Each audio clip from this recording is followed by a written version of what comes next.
una víctima colateral subyacente del calderonato infame. Es lo que publican los amigos de manifiesto21.mx.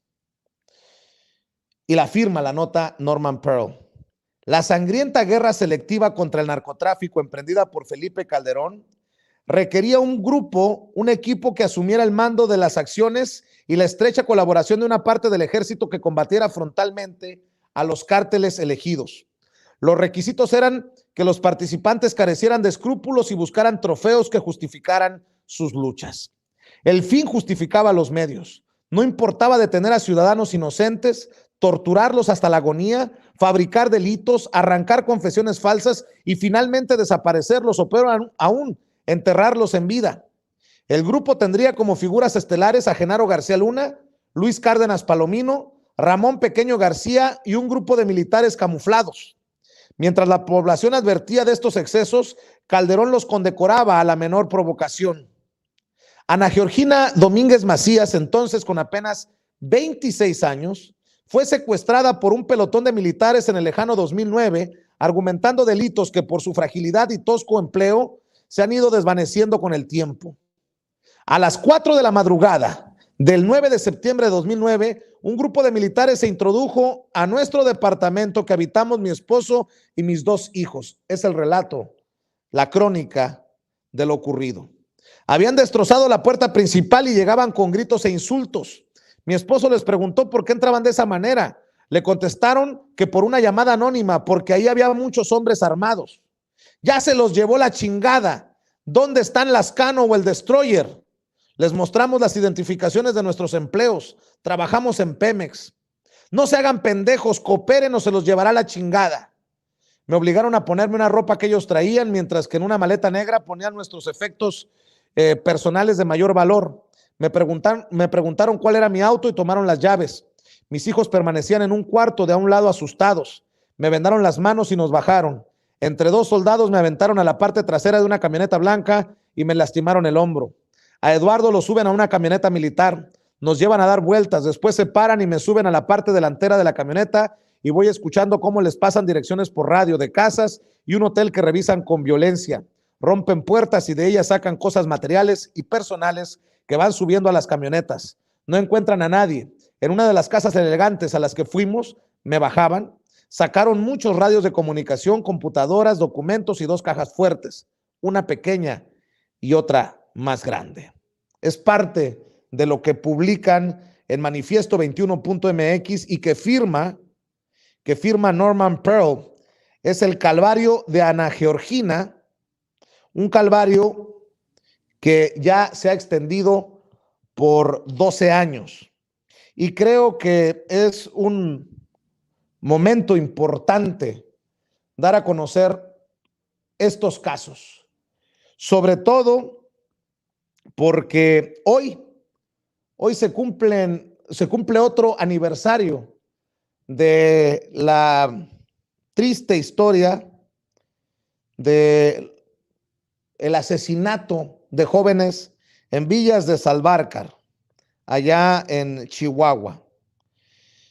Y hago eco de lo que escribe hoy Andrea Chávez, la diputada Andrea Chávez. Hoy se cumplen 12 años de la masacre de Villas de Salvarcar, donde un comando ejecutó a 15 jóvenes por pandilleros, entre comillas, según Calderón. Eran estudiantes de excelencia y jugadores del equipo Jaguares de Ciudad Juárez. Las armas provenían del operativo Rápido y Furioso. Justicia, pide la diputada de Morena, precisamente de Ciudad Juárez, Andrea Chávez. Y esto creo que va de la mano con las atrocidades que le contaba en el caso de Ana Georgina. Y te saludo con mucho gusto para hablar de este triste caso, querido Norman Pearl. ¿Cómo estás? Bienvenido a Sin Censura. Vicente, muchas gracias. Bueno, pues siempre impactado, ¿no?, por todo lo que sucede en nuestro México en la actualidad. Este crimen de Michoacán, los crímenes de Tijuana, etcétera, pues son cosas que por lo menos nos deben de llamar a la reflexión. El caso de Ana Georgina es un caso para mí patético, terrible, que inicia en mi conocimiento cuando ella se comunica conmigo a través de Twitter y me pide un apoyo de una manera desesperada. Y me dice, Norman, yo no sé qué hacer. Tengo 12 años detenida sin sentencia. Pero no solo eso. Y me narra, entonces yo le hago una pequeña entrevista que cito en mi artículo de esta mañana, en donde es Manifiesto 21, Reporte 32 MX y La Lupa MX, que son los que nos hacen el favor de publicar. Y bueno, pues simplemente planteo todo el antecedente, qué ha pasado, la historia de Ana Georgina, que es terrorífica, ¿no? Que es algo que podría parecer inenarrable para algunas personas. Ahora en mi tweet, por ejemplo, he recibido muchas respuestas, en mi cuenta de Twitter, he recibido muchas respuestas de gente que dice, es que bueno, es que realmente la realidad ha superado la ficción, ¿no? No pensábamos que sucediera una cosa así tan dramática, ¿no? Esto fue, sin duda alguna, un montaje, una fabricación de delitos. El gobierno de Felipe Calderón estaba ávido de tener trofeos que le llevara a justificar aquella guerra sanguinaria en contra de algunos cárteles, no dejando vivir a otros. De tal suerte que estaban ávidos de recibir esto, de recibir culpables. Entonces, bueno, no tenían empacho en fabricar delitos a partir de una estructura que tenían en la Siedo, ¿te acuerdas de la antigua Siedo? Y ellos contaban con un grupo de 13, después hasta 21 testigos protegidos que formaban parte de los cárteles en posiciones menores y que trabajaban para los cárteles y trabajaban para la Siedo. Y entonces la Siedo les decía, ahora quiero que inculpes a este y a este otro y a este otro. Por ahí ustedes seguramente tienen una investigación que hizo la revista Proceso cuando hacía investigaciones serias en el año de 2010. Y ahí podemos ver cómo dos individuos de apellido Domínguez, que formaban parte de la estructura de la Secretaría de Seguridad y manejaban la Siedo, pues también determinaban quiénes vivían y quiénes no, quiénes se iban a la cárcel, a quiénes desaparecían, etcétera, etcétera. Hay mucha evidencia en el trabajo que hace Proceso, en este, insisto, artículo de investigación, y plantea posiciones muy claras con respecto a ese antecedente tan triste, ¿no? que ha vivido Ana Georgina en primera plana, porque es el tema que yo conozco, es la persona con quien he tenido el contacto, a quien he entrevistado, y da como resultado este artículo, ¿no? Pero hay miles de personas que están enclaustradas en una condición similar. Ahora, ¿qué está pasando con Ana Georgina? Bueno, a ella no le han dictado sentencia. Siguen alargando y alargando y alargando y alargando el proceso a partir de cuatro inicialmente delitos. Primero ella llega al Moyolita, que está en Toluca, o Santiaguito, y ahí le dicen que bueno, que la verdad que era un absurdo, era un exceso ponerle el delito de drogas y de armas, porque no había ni drogas ni armas cuando la detuvieron. Ahí la sacan de su casa, la secuestran en su casa. De tal manera que ella estaba en pijama, estaba en su casa con sus hijos y su esposo, y en ese momento, pues ellos simplemente, les dicen que hay hombres armados, que por una llamada anónima provoca esta visita, y a partir de ahí, bueno, es una cosa terrorífica que narro en el artículo, porque ella lo dice, y llegamos a conclusiones diversas. Por ejemplo, llega a Santiaguito, en Toluca, a este reclusorio, y ahí le dice al juez, bueno, la verdad es que te vas a quedar nada más con el delito de asociación delictuosa. Si se dan cuenta, a lo largo del artículo podemos ver que esas dos personas a las cuales incriminan junto con ella para que sean 3 personas y se satisfaga el Código Penal en donde se establece que se deben de tener 3 o más personas para que se considere asociación delictuosa. Sin embargo, a estas 2 personas que son detenidas en otra parte, en Puebla, la juntan con ella y les preguntan que si la conocen. Y entonces ellos dicen, no, pues no la conocemos, pero bueno, los golpean, los torturan, los hacen asumir delitos y finalmente termina por decir que sí, que ella era la contadora, ¿no? Cuando que ella estudió hasta secundaria nada más, como decía, ¿cómo voy a ser la contadora si yo solamente estudié hasta secundaria, ¿no? Bueno, el tema es que ella finalmente el auto de formar prisión es por asociación delictuosa y por lavado de dinero o recursos de procedencia ilícita. Se abren dos procesos penales, uno en Santiaguito y otro en Matamoros. El de Santiaguito establece ya nada más asociación delictuosa, pero esa se cae muy fácilmente, porque estas dos personas que los maltratan, los golpean con saña, los dejan sangrantes y demás, ella los ve a la pasada en un túnel en la Siedo. Esas mismas personas terminan por ser aquellos que estaban acusados junto con ella y que ella los identifica en las audiencias.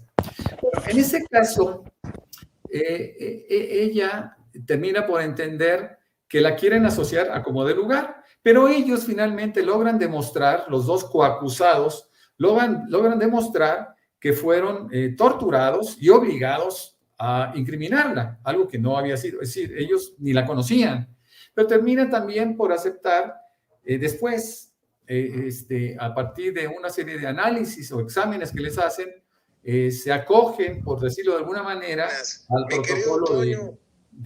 protocolo de Estambul, de tal suerte que ellos fueron torturados para poder decir algo que después dicen en una declaración ampliada, eso no es cierto, no la conocemos.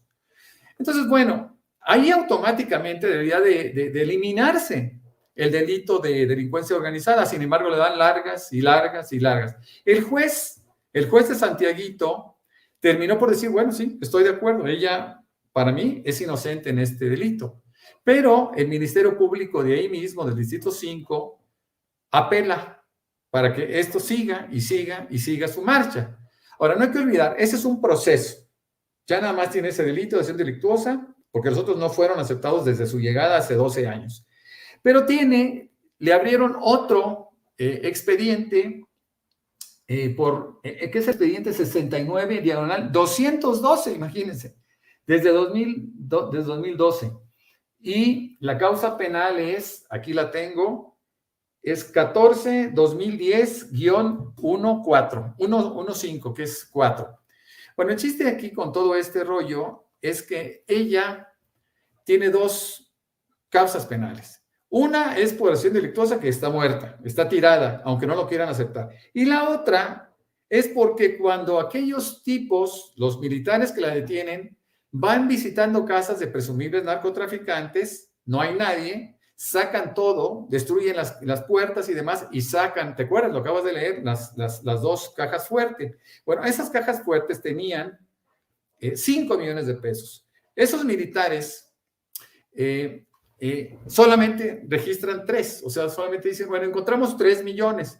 ¿Y dónde los encontramos? Los encontramos en la maleta, en la cajuela del coche de Ana Georgina. De tal suerte que le incriminan en otro delito, ¿no? En un delito de recursos de procedencia ilícita.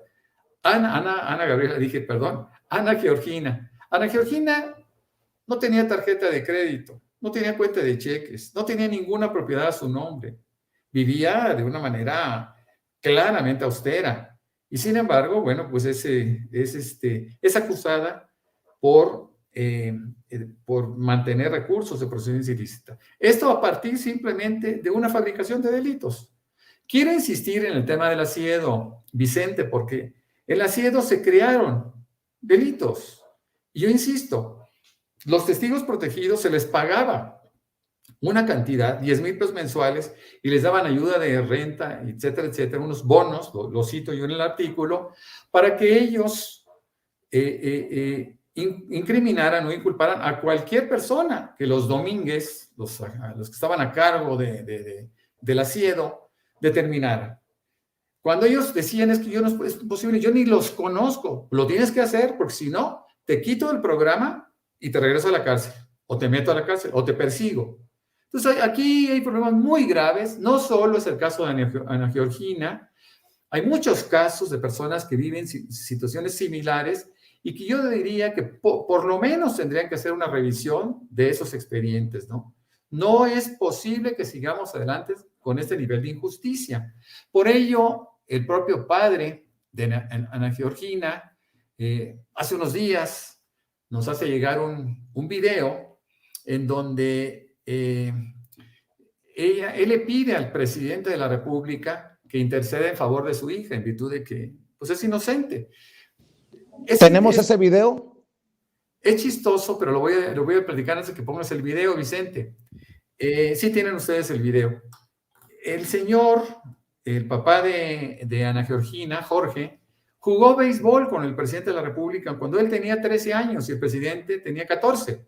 Jugaban en Agua Dulce, Veracruz, en un sitio específico donde llegaban muchachos a jugar béisbol y el presidente era el que ponía los guantes y ponía los bats y permitía que se divirtieran todos de esta manera. Qué ironía, ¿no? Pues sí. Y cómo es el destino.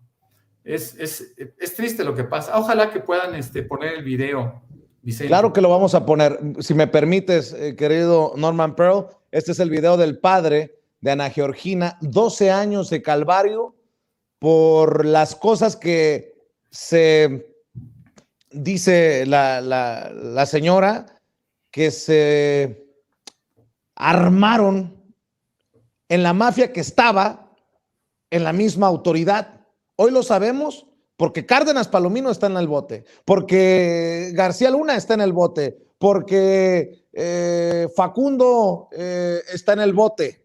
Y me refiero obviamente a Facundo Rosas, porque están en el bote. Y Ramón Pequeño debe de ir. Y porque Reyes Arzate ya admitió, todo este grupo que fue condecorado por Calderón está en el bote.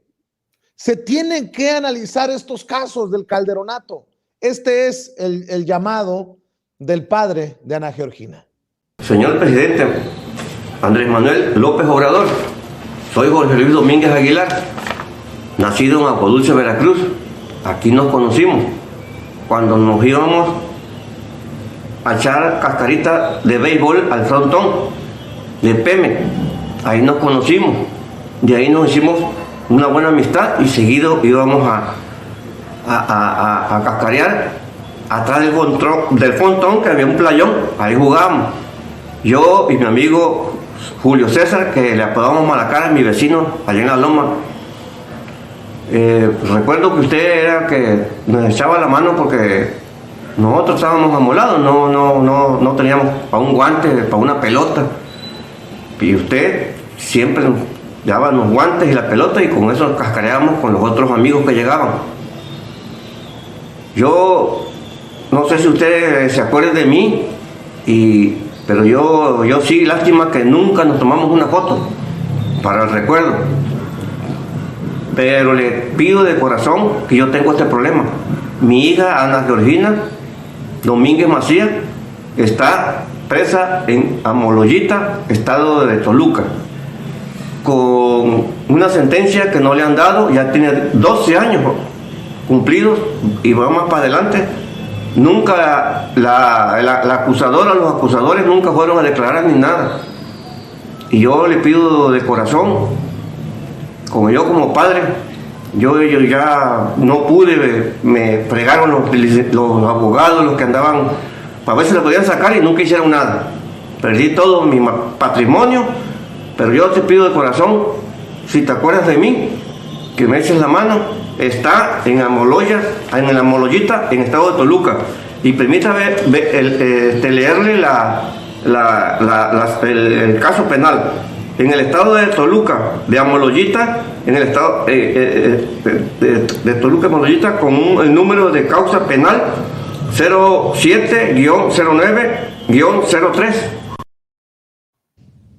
Pues ahí está el video, el llamado de este padre para el presidente Andrés Manuel López Obrador. Norman, ¿con qué cerramos? Bueno, yo creo que es el momento de iniciar una lucha una lucha denodada en contra de la injusticia.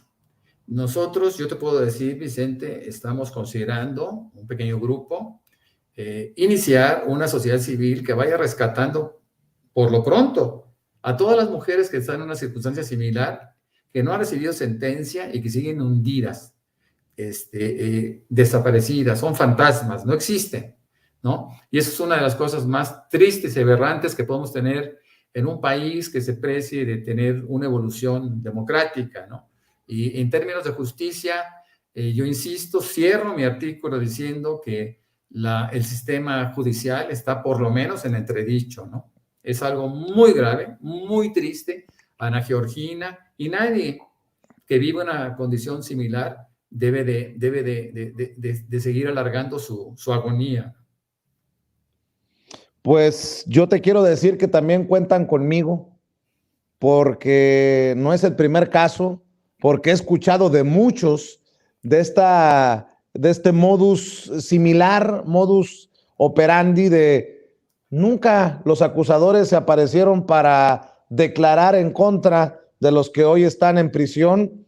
Y así como el caso de la señora Ana, el caso de Israel Vallarta y otros casos que hemos exhibido también aquí en Sin Censura, cuentas con todo nuestro respaldo y mi reconocimiento, Norman, porque hay que decirlo que tampoco es fácil salir a exponer estos casos, pero aquí estamos siempre al pendiente, Norman. ¿Por qué no cerramos invitando a la gente para que lea lo que publicas, en dónde lo publicas y también para que te sigan en redes sociales? Y aquí nos vemos también pronto en otra mesa de diálogo, Norman. Claro que sí, con mucho gusto, Vicente. Bueno, pues mi cuenta de Twitter es Norman F. Pearl, @Norman F. Pearl. En Facebook, que ya está restablecida la cuenta, es también Norman F. Pearl, lo mismo que en la fanpage. Escribo, y ese artículo, por ejemplo, lo pueden ver en Manifiesto 21, lo pueden ver también en Reporte 32 MX y de la misma manera en La Lupa MX. Nosotros siempre tenemos una interlocución con todo el mundo y bueno, yo quisiera que se sensibilizaran ante este y otros casos que se han venido presentando porque somos humanos y tenemos que abrazarnos de una manera solidaria con todos aquellos que están sufriendo, ¿no? Tan terriblemente. Muchas gracias por todo, Vicente. Estoy seguro que Ana Georgina, su familia, sus amigos y toda la gente que vive un proceso similar te lo van a agradecer, te lo están agradeciendo. Eres muy, muy amable, Vicente. Te agradezco a ti, mi querido Norman. Un abrazo y nos vemos pronto aquí en Sin Censura, en una mesa de diálogo. Gracias. Norman Pearl, miembro de esta familia Sin Censura, analista político, presentándonos el caso de Ana Georgina.